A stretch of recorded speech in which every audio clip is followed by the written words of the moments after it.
सभी का स्वागत है स्टडी स्मार्ट विद तरुण में। ये बहुत इंपॉर्टेंट टॉपिक है, करंट का टॉपिक है और इससे काफ़ी प्रोबेबिलिटी है कि क्वेश्चन आपको एग्ज़ाम में देखने को मिलेगा ही मिलेगा।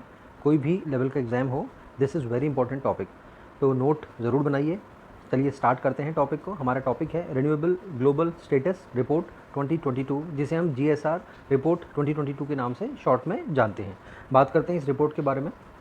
सबसे पहला पॉइंट हम जो बात करेंगे वो ये है कि GSR 2022 जो रिपोर्ट है, इसे रिलीज़ कौन करता है, ये हमें पता होना चाहिए। बेसिक, सबसे बेसिक चीज़ यही एक क्वेश्चन बन सकता है। ये रिपोर्ट रिलीज़ की जाती है एक ग्रुप के द्वारा और जिसको हम जानते हैं REN21 के नाम से। तो REN21 is a group which is responsible for the release of this report. इस रिपोर्ट को जारी करने के लिए एक ग्रुप जिम्मेदार है, जिस ग्रुप का नाम है REN21। एक्सपेंडेड फॉर्म भी हमें ध्यान होना चाहिए, वो है renewable energy policy network for 21st century. ध्यान रखिएगा। बात करते हैं इस ग्रुप के बारे में, REN21 ग्रुप। ये ग्रुप क्या है, व्हाट इज़ दिस ग्रुप? इस ग्रुप में कौन कौन लोग हैं जो इस रिपोर्ट को प्रिपेयर करने में काफ़ी हेल्पफुल होते हैं? तो ये ग्रुप के अंदर कुछ लोग हैं और वो लोग कौन होते हैं? पहला, एक साइंटिस्ट वर्ग के लोग होते हैं, यानी कि साइंटिस्ट कैटेगरी के जो भी साइंटिस्ट हैं उनको इस ग्रुप में ज्वाइन किया जाता है। इसके अलावा कुछ मेंबर्स होते हैं जो कि गवर्नमेंट ऑफ इंडिया के मेंबर्स होते हैं और जो इस ग्रुप को ज्वाइन करते हैं। इसके अलावा कुछ मेंबर्स जो कि NGO से होते हैं, नॉन गवर्नमेंट ऑर्गेनाइजेशन से होते हैं, और कुछ इम्पॉर्टेंट मेंबर्स जो होते हैं वो इंडस्ट्री से भी होते हैं। तो इन्हीं सभी मेंबर्स को मिला के एक पर्टिकुलर ग्रुप बनाया जाता है और यही ग्रुप रिलीज़ करता है GSR रिपोर्ट 2022 और फर्दर अपकमिंग ईयर्स ऑल्सो। बात करते हैं ये रिपोर्ट क्या है, what is this report mean, क्या मतलब है इस रिपोर्ट का। GSR 2022 रिपोर्ट क्या इंडिकेट करता है, हमारा क्या इससे बेनिफिट है।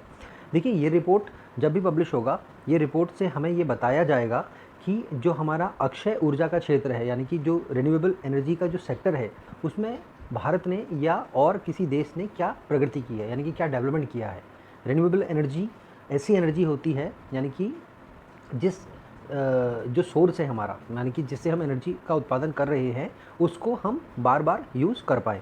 अक्षय ऊर्जा, जिससे हमने एनर्जी बनाई है, उस सोर्स को, यानी कि उस रॉ मटेरियल को हम बार बार यूज़ कर पाएँ, तो such energy is termed as renewable energy और अक्षय ऊर्जा। तो अक्षय ऊर्जा के क्षेत्र में भारत ने क्या प्रगति की, या भारत के किसी पड़ोसी ने क्या प्रगति की है, क्या डेवलपमेंट किया है, तो वही सब हमें इस रिपोर्ट के माध्यम से पता चलता है। बात करते हैं, आगे बढ़ते हैं हमारा अगले पॉइंट पे। रैंक अगर हम बात करते हैं कि हमारा जो देश है इंडिया ने क्या डेवलपमेंट किया है और हमारे पड़ोसी जो चाइना वगैरह हैं, इन लोगों ने क्या डेवलपमेंट किया है।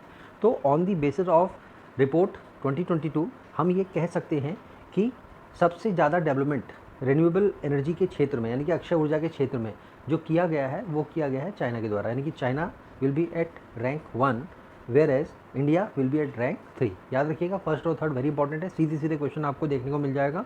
ठीक है, which stood among rank 1 in the renewable energy sector report published in the year 2022। ध्यान रखिएगा।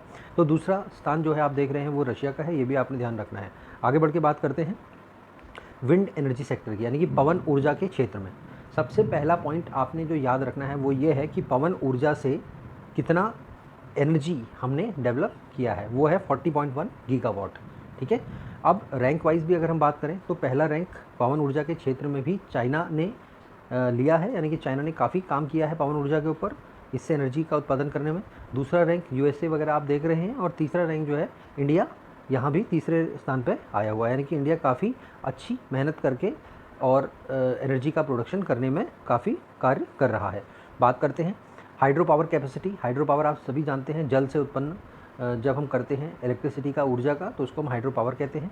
2021 की अगर हम बात करें तो कितना हमने हाइड्रो पावर से इलेक्ट्रिसिटी को ऐड किया है, वो है आपका 843 मेगावाट। एंड अगर हम बात करते हैं टोटल हाइड्रो पावर जो कैपेसिटी हो चुकी है, वो है अभी तक की 45.3 गीगावाट।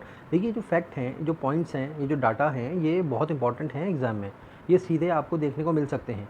तो इसलिए डाटा सब इम्पॉर्टेंट नहीं होते हैं, लेकिन जो डाटा इंपॉर्टेंट होते हैं उनको मैं काफ़ी हाईलाइट करके बोलता हूँ। तो आपने ये डाटा फाइंड डाउन करने हैं, इनको रिकॉल करना है बार बार, ताकि आप एग्ज़ाम में क्वेश्चन दिखे तो आप इसे ईजिली कर भी पाएँ। बात करते हैं एक नया कॉन्सेप्ट जिसको हम बोलते हैं ग्लोबल सोलर फोटोवोल्टाइक मार्केट। देखिए, आपने सुना होगा कि फोटोवोल्टाइक सेल किसे कहते हैं। फोटोवोल्टाइक सेल, एक साधारण सोलर सेल को हम फोटोवोल्टाइक सेल या PV सेल के नाम से जानते हैं। अब सोलर सेल किसे कहते हैं ये आपको पता होना चाहिए कि सोलर सेल वो सेल है जो कि सनलाइट यानी कि सूर्य की ऊर्जा को लेते हुए इलेक्ट्रिसिटी या ऊर्जा का उत्पादन करता है। यानी कि with the help of sunlight अगर एक पर्टिकुलर डिवाइस क्या कर रही है, ऊर्जा बना दे रही है, तो उसको हम क्या कहेंगे, सोलर सेल कहेंगे। और ये सोलर सेल के अंदर ऐसा क्या लगा रहता है जिसकी वजह से ये इलेक्ट्रिसिटी का उत्पादन कर पाती है, तो इनके अंदर होती हैं सेमी कंडक्टर डिवाइसेस। तो with the help of semi conductor devices, जिनको हम अर्धचालक कहते हैं, कोई सोलर सेल ऊर्जा बना पाता है। ठीक है, तो कौन सी एनर्जी किस में कन्वर्ट हो रही है ये भी आपने ध्यान रखना है। Sunlight is directly converting into electricity, यानी कि सनलाइट इलेक्ट्रिसिटी में कन्वर्ट हो रही है। तो हम बात कर रहे थे कि जो मार्केट हमारा नया उभरा है, जिसको हम ग्लोबल सोलर फोटोवोल्टाइक मार्केट कहते हैं, इसमें भी इंडिया का क्या रैंक है और हमारे पड़ोसी देशों का क्या रैंक है। तो यहाँ भी सरप्राइजिंगली चाइना जो है पहले नंबर पे ही है, और रैंक वाइज आप देख रहे हैं, याद रखिएगा, यूएस, जापान, जर्मनी, और 5वें नंबर पे हमारा इंडिया है। इंडिया की बात करें तो India holds second position in Asia, यानी कि पहले नंबर पे एशिया में कौन है आपका, चाइना, और दूसरे नंबर पे एशिया में जो है वो कौन है आपका, इंडिया। तो यहाँ पे इंडिया ने देखिए रशिया को पीछे छोड़ दिया है, यानी कि रशिया का कहीं स्थान नहीं है, पहले में चाइना और दूसरे में आपका इंडिया देखने को मिल रहा है। बात करते हैं टोटल इंस्टॉलेशन, यानी कि रिन्यूएबल एनर्जी को प्राप्त करने के लिए टोटल इंस्टॉलेशन जो करे गए हैं उसका क्या स्टेटस है, यानी कि रिपोर्ट उसके बारे में क्या कहती है। रिपोर्ट ये कहती है कि टोटल इंस्टॉलेशन जो कैपेसिटी है इंडिया की as per 2022 report is 60.4 gigawatt, यानी कि 60.4 गीगावाट का टोटल इंस्टॉलेशन कैपेसिटी है इंडिया की। इंपॉर्टेंट फैक्ट है, याद रखना है आपने एग्जाम के लिए। और रैंक वाइज अगर हम बात करते हैं on the basis of installation में अगर हम बात करते हैं तो इंडिया का रैंक क्या है, 4th है।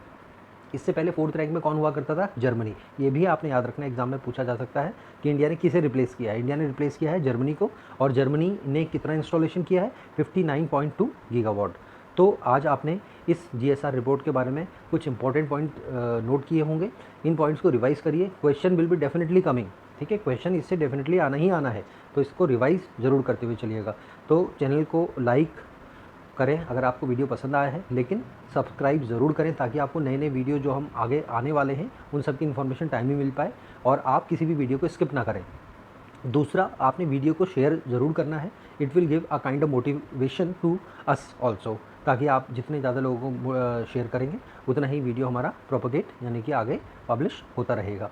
तो if you are having any doubt, कोई भी क्वेरी है, kindly write a mail to us on studysmartwithtarun@gmail.com। और अगर आप वीडियो से संतुष्ट हैं तो नेक्स्ट वीडियो का इंतजार करिए। Very soon we will be coming with new video. So till then take care and आप सभी का धन्यवाद, थैंक यू।